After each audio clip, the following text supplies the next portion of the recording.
Sociología de la Libertad. Manifiesto por una civilización democrática. Tomo 3. Escrito por Abdullah Öcalan.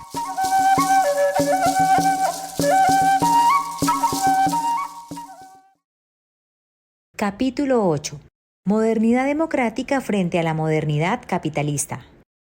Los métodos de investigación que utilizan las ciencias sociales eurocéntricas para investigar la verdad son hegemónicos por excelencia. Bloquean las vías alternativas de la verdad de dos maneras fundamentales. La primera manera es el enfoque monista universalista.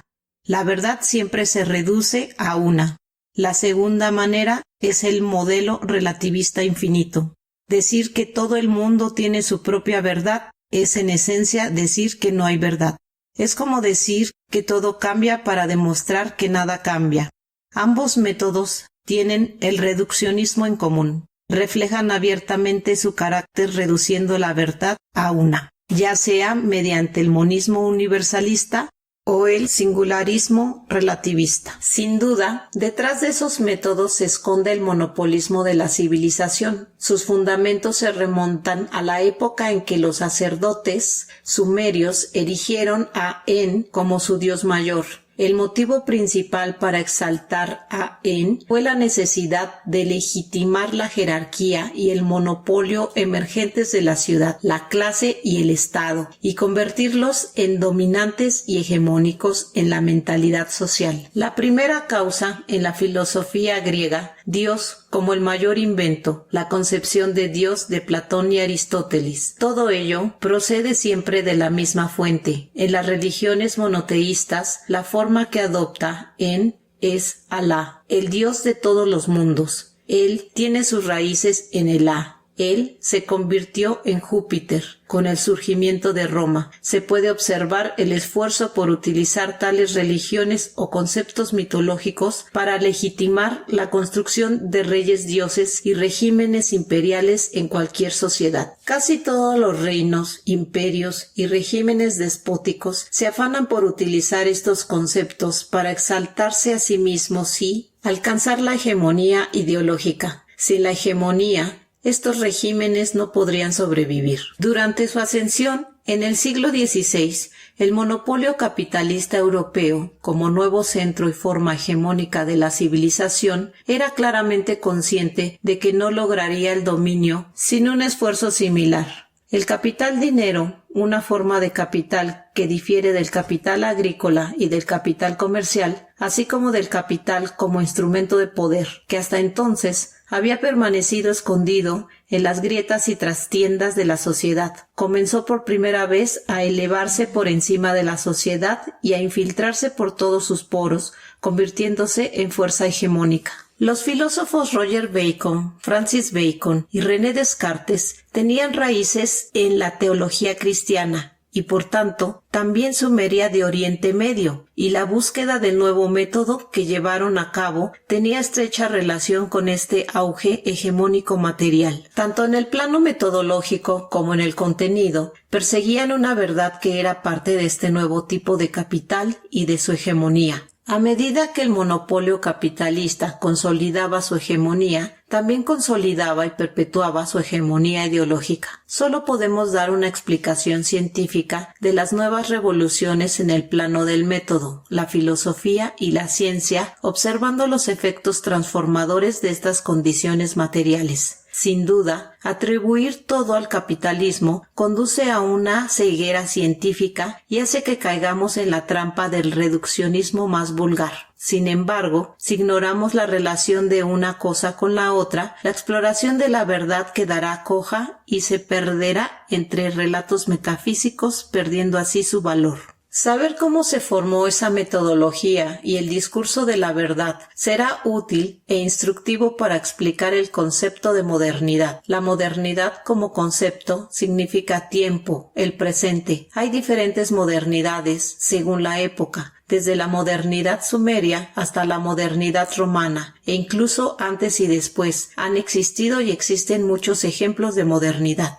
¿Alguien puede negar que en un determinado momento la modernidad romana se vivió con orgullo en todos los centros de civilización? No nos asombramos cuando a partir de registros arqueológicos vemos que la era sumeria y, aún antes, la era de la Alta Mesopotamia presentaban quizá los ejemplos más espectaculares de modernidad en términos de tiempo y alcance. ¿Podríamos explicar estas culturas materiales revolucionarias si no estuvieran cargadas de significado? Anthony Giddens enfatizó la diferencia entre la modernidad capitalista y las otras modernidades. Así contribuyó a explicar la verdad, pero solo en cierta medida. La perspectiva de Giddens es comprensible. Después de todo, es hijo de la hegemonía inglesa. Reivindicar su singularidad, es decir, que esta modernidad no tiene precedentes, parece una deuda o un culto religioso de todo intelectual contemporáneo hacia su propio país, su nuevo Dios, el Estado-nación. Sin embargo,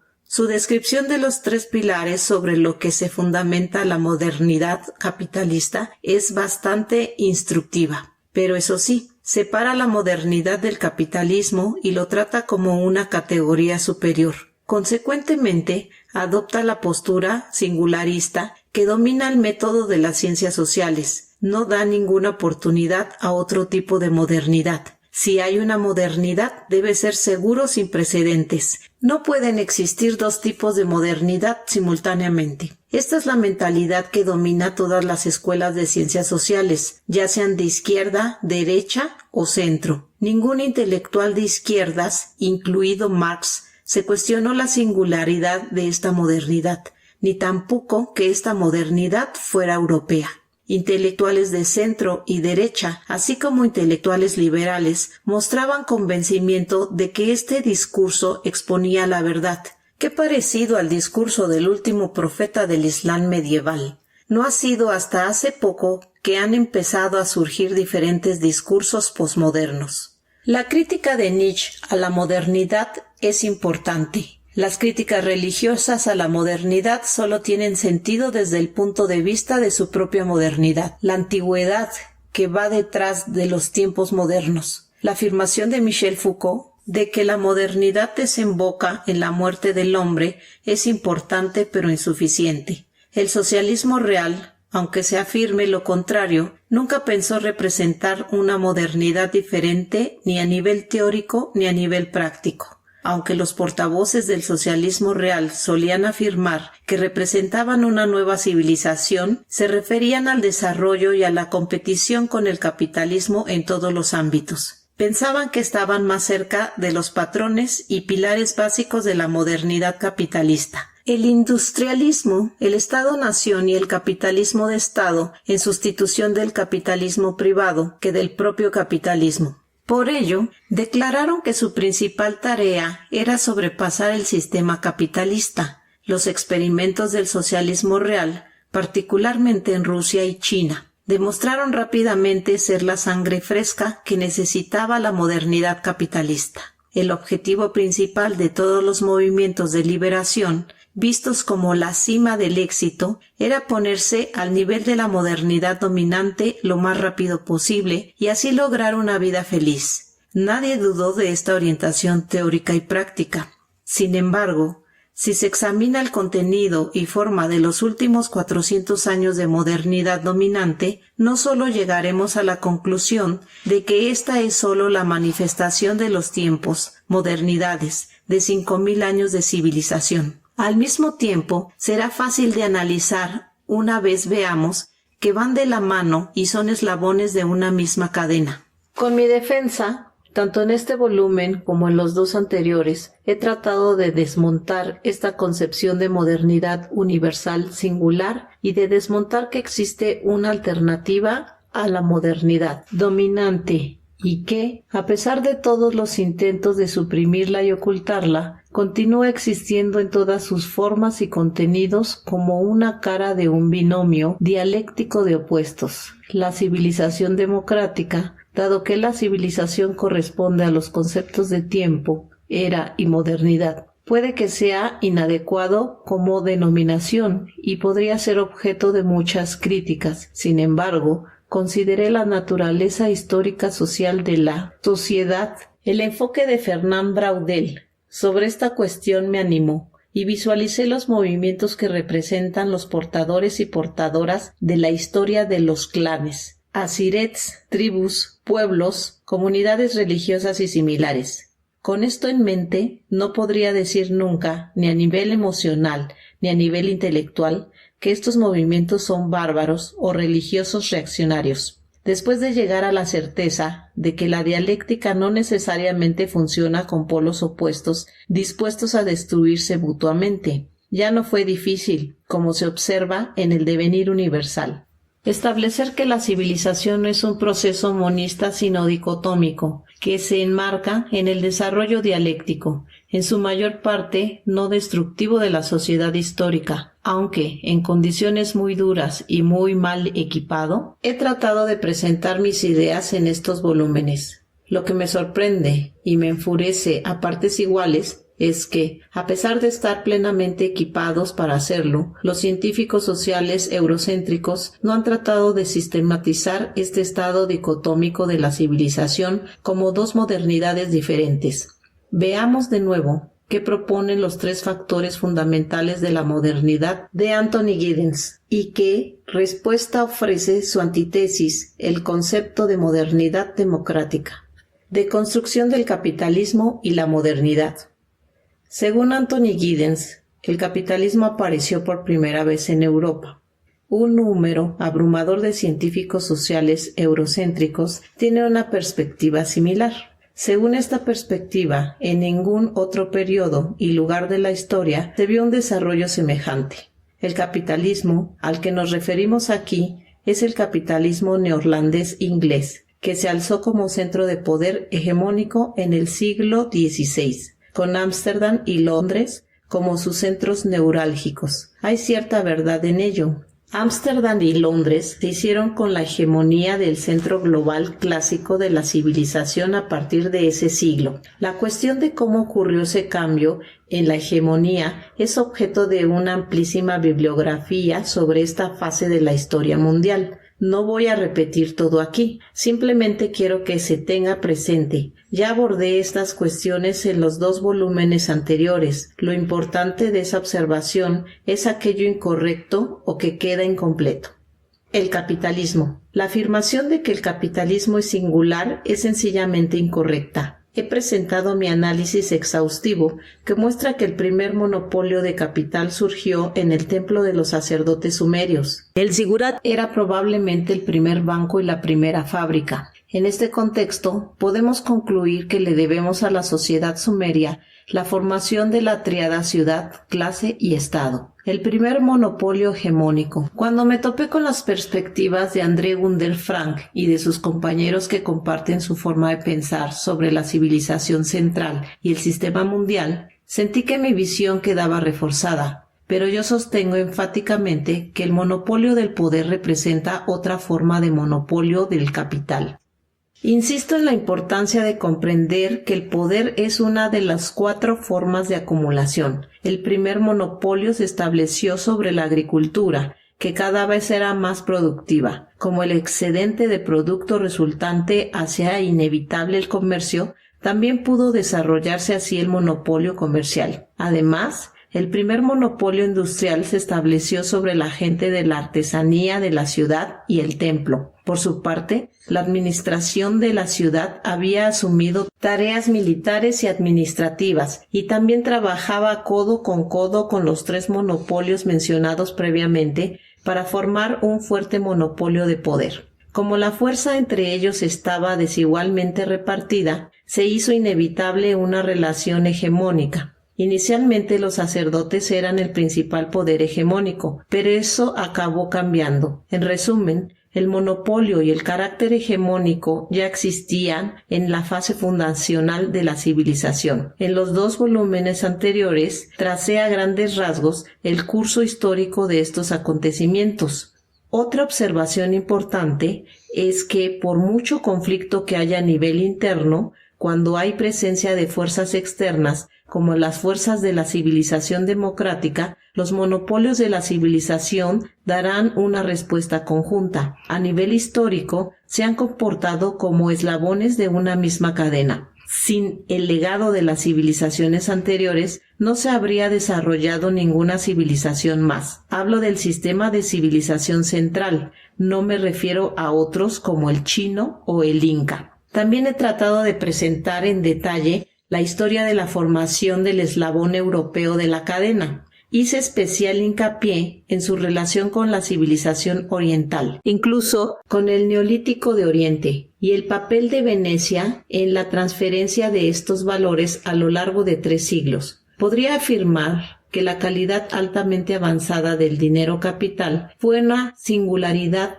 de la civilización europea después del siglo XVI. A partir de ese siglo, el monopolio capital-dinero logró establecer su hegemonía en Europa. En este sentido, sí se podría hablar de singularidad o de falta de precedentes, pero no se puede concluir que Europa sea la patria del capital-dinero, ni que haya surgido por primera vez durante esa época. Mucho antes de la civilización ya existían otros elementos que se usaban de manera similar al dinero. Las investigaciones sobre la antigüedad coinciden en que la obsidiana y otros materiales similares fueron los primeros en hacer las veces de dinero. Hay materiales valiosos que aún tienen un rol similar en sociedades comunales primitivas. Sabemos que las primeras monedas fueron acuñadas por el reino de Lidia, en la orilla oriental del mar Egeo, hacia el año 560 a.C., y que estaban hechas de oro y plata, y que tenían la imagen de Creso. Esto también es cierto en el caso de la acumulación del capital. La acumulación es una tradición muy antigua. A lo largo de la historia se han acumulado metales valiosos y bienes.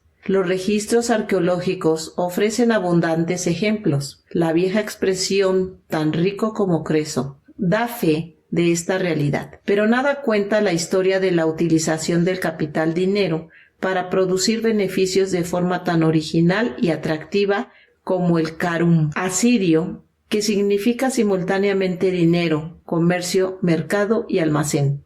Hubo numerosas ciudades en Oriente que albergaron capital dinero, miles de años antes de Venecia, Ámsterdam y Londres. Lo singular del capital dinero europeo fue su ascenso y que se estableció como hegemonía. Karl Marx considera este tipo de hegemonía del capital parte del progreso y que habla de su efecto positivo en la modernidad. Y Manuel Wellstein compara esta hegemonía con un león que se escapa de su jaula, pero también subraya su papel positivo, cuando vincula el surgimiento de la nueva hegemonía con el debilitamiento de la Iglesia y de los reinos, así como con la invasión mongola. Es como si confesara que se enfrenta a grandes interrogantes. En última instancia, concluye que este no ha sido el mejor curso que la historia podría haber tomado. No es el mejor lugar para presentar el terrible balance de los últimos 400 años de reinado del capital dinero. Se puede comprender rápidamente el tipo de hegemonía al que nos enfrentamos si tenemos en cuenta el número de personas que han muerto o han resultado heridas en las guerras, el número y la duración de estas guerras, las devastadoras consecuencias de las crisis económicas, los índices de pobreza y desempleo y, aún más importante, su papel en la crisis ecológica. La modernidad. La explicación de que la modernidad enmarcada en el capitalismo es singular resulta insuficiente. No es muy precisa. Es más preciso decir que las ciencias sociales son eurocéntricas. La existencia como sistema mundial y su expansión, que todo lo abarca, se inmortaliza como el fin de la historia, como la última palabra, de la verdad. En este sentido, no es inferior a las civilizaciones de épocas anteriores. Además, convierte a esta afirmación en algo aún más absoluto, utilizando la ciencia como arma. Habiendo establecido su hegemonía ideológica, el liberalismo se une a los monopolios mediáticos para afirmar que esta afirmación es una verdad común de toda la humanidad. Con este fin, hace un esfuerzo extraordinario para crear épocas dentro de una época. Por ejemplo, la era de los medios de comunicación, la era de la información. aunque reconoce la importancia de presentar el contenido y forma de la realidad en su dimensión histórica. No se abstiene de construir una futurología, la ciencia del futuro, desvinculada tanto del pasado como del presente. Se preocupa extremadamente por el ahora e inculca un ethos de vive el ahora, todo lo demás carece de sentido, como doctrina fundamental.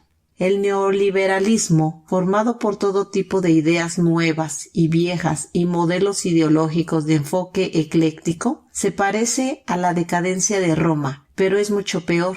Nos encontramos en un periodo en el que las 3 S's, por sus iniciales en turco, sport, sex, sanat, se han ideologizado al máximo.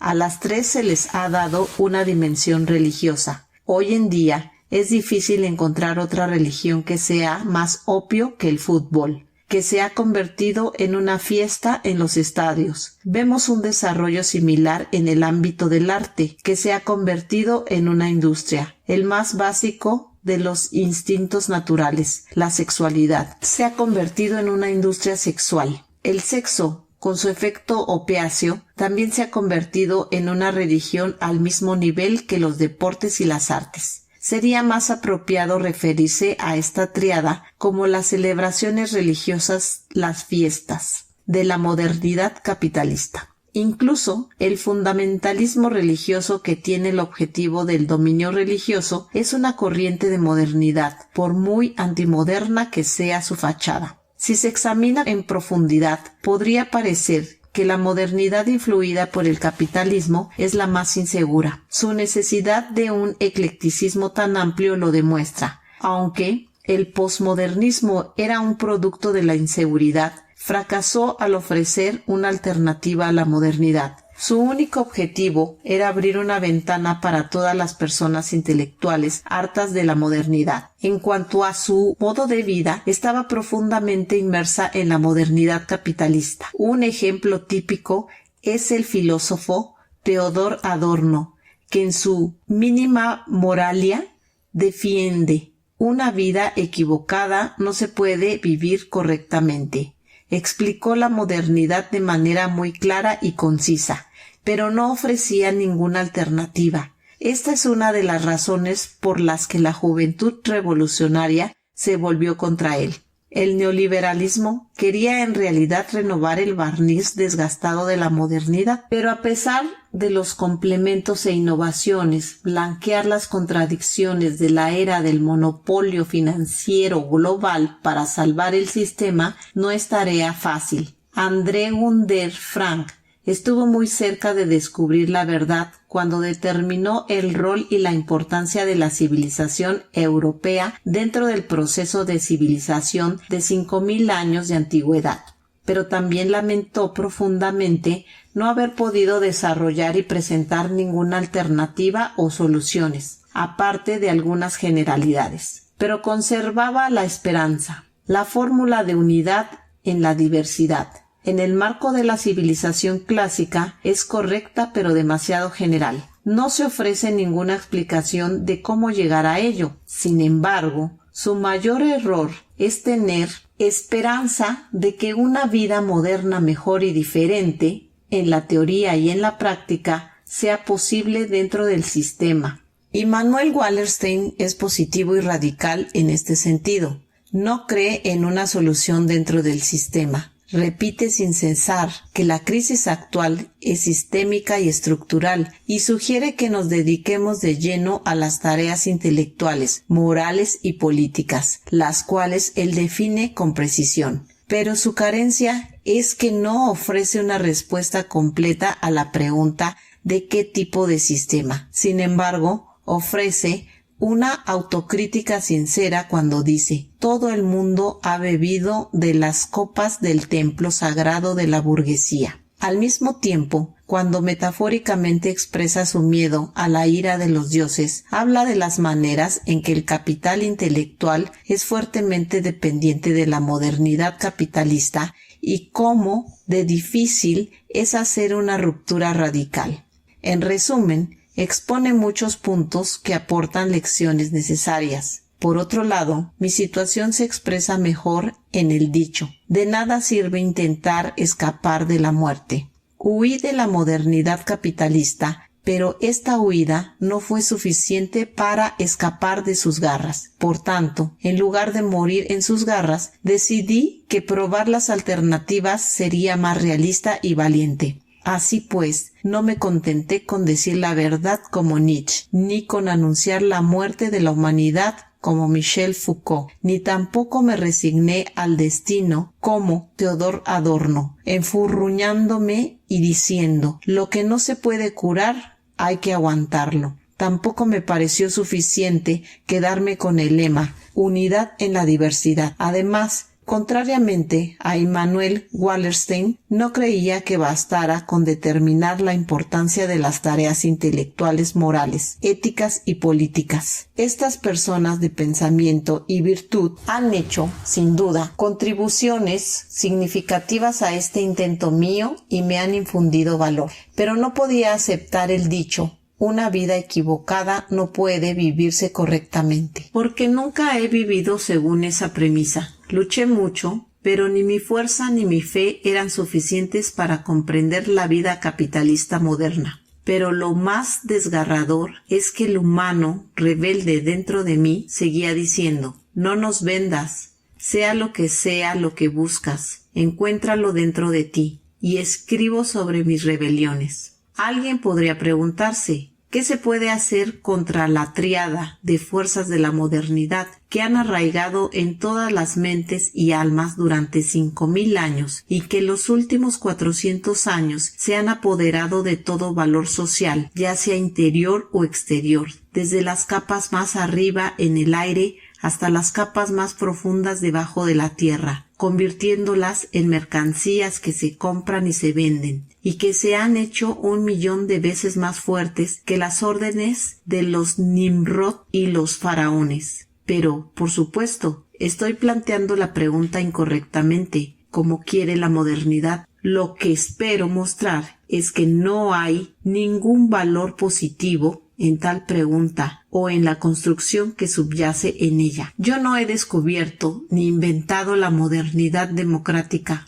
aunque debo decir algunas cosas sobre su reconstrucción. Eso no es tan importante. El punto realmente importante es otro. Desde que surgió la civilización oficial, la modernidad democrática ha sido dicotómica, donde quiera y cuando quiera que surgiera. Lo que trato de hacer, aunque en términos generales, es dar el debido reconocimiento a esta forma de civilización. La civilización democrática no oficial. El nombre no es tan importante, que existe siempre y donde quiera que existe la civilización oficial, y aclarar significativamente sus dimensiones principales de un modo que despierte interés. Además, trataré de comprender y definir sus formas básicas de mentalidad, estructuras y su sociedad viva. No hay nada incomprensible sobre el hecho de que siempre, donde quiera que haya existido la civilización supuestamente singular, la modernidad de diferentes épocas, haya existido necesariamente una contraparte por razones dialécticas. Es más bien incomprensible que esta consecuencia natural de los métodos dialécticos no se haya expresado sistemáticamente a lo largo de la historia de la civilización y no se le haya dado voz. Desde Sumer hasta Egipto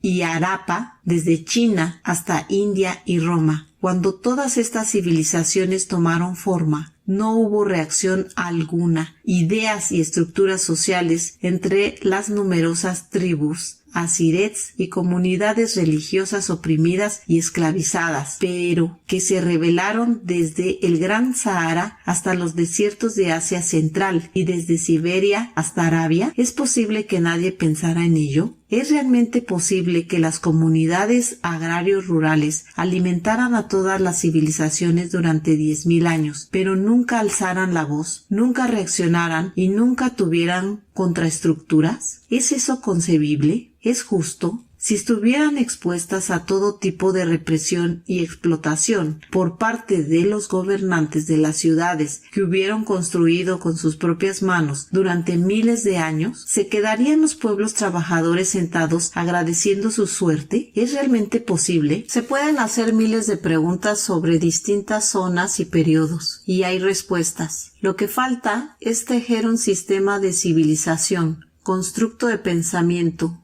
teoría, a partir de respuestas a estas preguntas. También hay contraestructura, la actitud de la sociedad moral y política. El nivel de interés mostrado por los monopolios despóticos, imperiales y de poder y capital no se muestra por la situación y el desarrollo de la sociedad moral y política, el estado básico de la naturaleza social. Por ejemplo, la civilización islámica, con la cual estoy bastante familiarizado.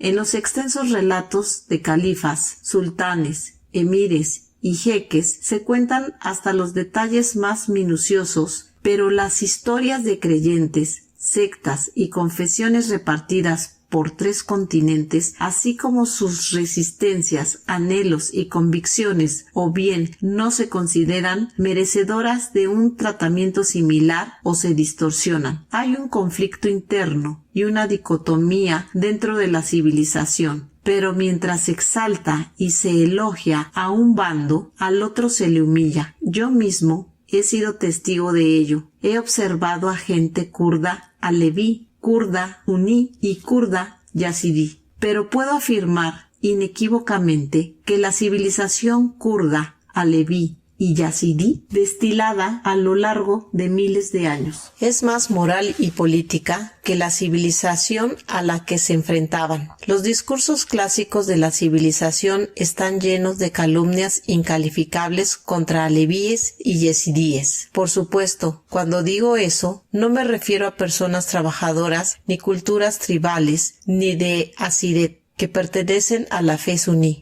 Todos estos sectores sociales son parte de la civilización democrática. Se pueden mostrar ejemplos de ello, pero esto bastará para ilustrar lo que quiero decir. Es importante clarificar otra cuestión sobre la modernidad. De algún modo, el término modernidad capitalista es incorrecto y hay que señalar que yo lo utilizo condicionalmente. Si el concepto de sociedad capitalista es ambiguo y hay riesgo de que difumine la realidad, esto ocurre aún más con el concepto de modernidad capitalista. La modernidad en general es el modo de vida social de una época determinada. Es la cultura material e inmaterial que contiene todos los elementos de la tecnología, la ciencia, el arte, la política y la moda que dan forma a una época determinada. En este sentido, es un error grave atribuir la modernidad al capitalismo. De hecho, muchos de sus elementos se oponen rotundamente al capitalismo, que es esencialmente un monopolio. La sociedad moral y la política, que es el modo de vida principal de la naturaleza social, se opone a la civilización en general y a la civilización capitalista en particular, por lo que ocupa una posición similar en la modernidad. La sociedad moderna no es una sociedad capitalista. Entonces, ¿por qué uso el término modernidad capitalista? Porque el monopolio capitalista y sus aliados hegemónicos querrían dar forma no solo a la sociedad, sino a la modernidad, entendida como forma de vida de este tiempo concreto. Junto con sus aliados ideológicos, políticos y militares, se impone sistemáticamente a través de la educación, los cuarteles militares,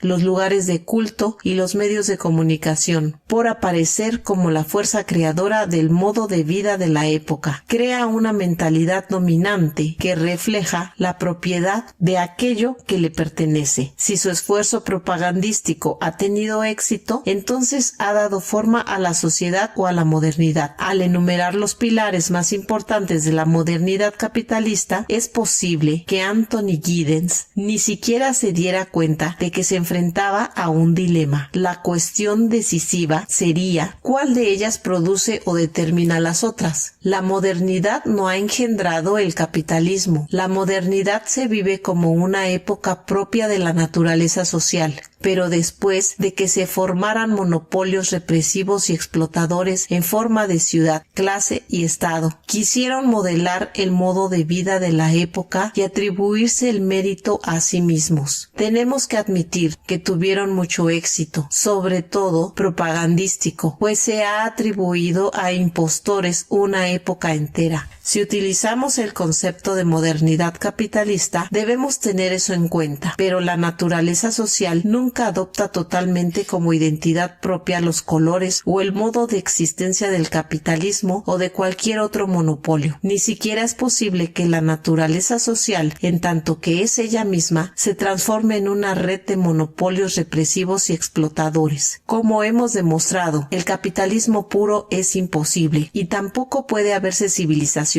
pura. A quienes opinan que sí, habría que preguntarles, ¿cómo pueden la ciudad, la clase y el Estado vivir tal cual sin una sociedad a la que explotar y gobernar? ¿Cómo podrían mantener algo tan básico como su vida material? Sin embargo, eso no significa que no sean capaces de moldear y explotar la naturaleza social de la época. En el caso de Europa, no podemos atribuir al Renacimiento, la Reforma y la Ilustración al capitalismo. Quienes crearon el Renacimiento no eran ni capitalistas ni gobernantes, pero estos últimos siempre tuvieron la intención de usar el dinero y el poder para dejar su huella en el Renacimiento. Sabían que esto les reportaría aún más dinero y poder si tenían éxito. Su contraparte, la sociedad, objetivo del capital dinero y los gobernantes, también puede dejar huella en el modo de vida de una época, y hay numerosos ejemplos de las distintas formas en las que lo ha hecho. La identidad propia de la naturaleza social tiende a ir en esta dirección. La sociedad es abrumadoramente anticapitalista, porque experimenta la explotación y la dominación del monopolio del capital. La juventud, las mujeres, las personas desempleadas, los pueblos colonizados, muchas comunidades religiosas y todas aquellas comunidades que viven de su propio trabajo son el bloque principal,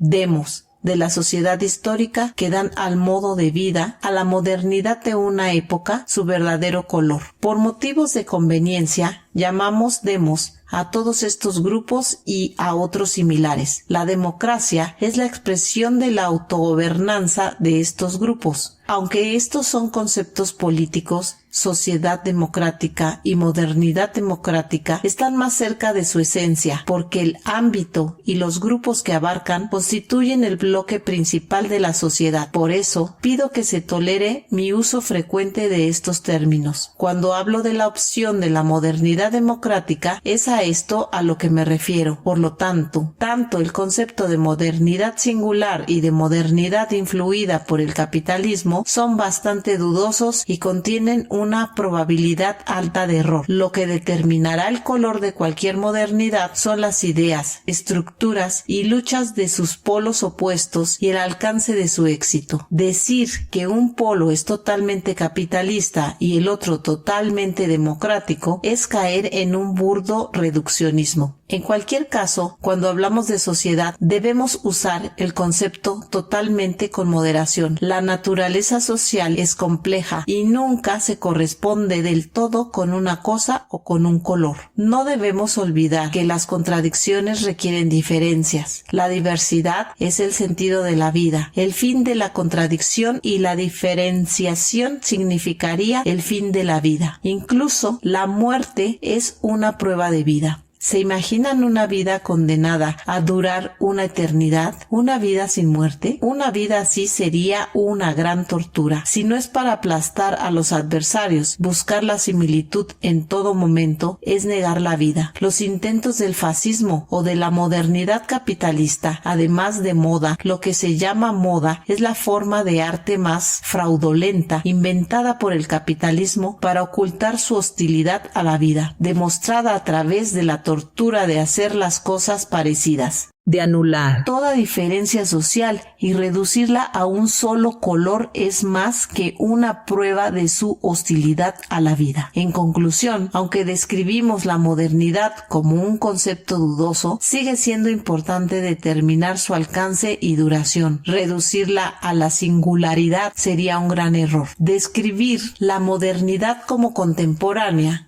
como el presente de la civilización, requiere que tomemos decisiones cuidadosas sobre su contexto social. Es evidente que hay errores garrafales en cómo se aborda esta cuestión desde las ciencias sociales. La mejor forma de explicarlo es por la presión de los monopolios del capital, del poder y del dinero del que dependen estas ciencias. La ciencia genera poder y el poder genera capital, pero lo contrario también es cierto. A pesar de ello, el bloque principal de naturaleza social sigue siendo democrático en la era de la hegemonía capitalista. Por eso, no hay razón para creer que la modernidad, que es el modo de vida de la época, no pueda democratizarse. El alcance social de la modernidad democrática supera con creces el de la modernidad de los capitalistas y sus colaboradores. Para entender esto, solo tenemos que aprender a pensar correctamente.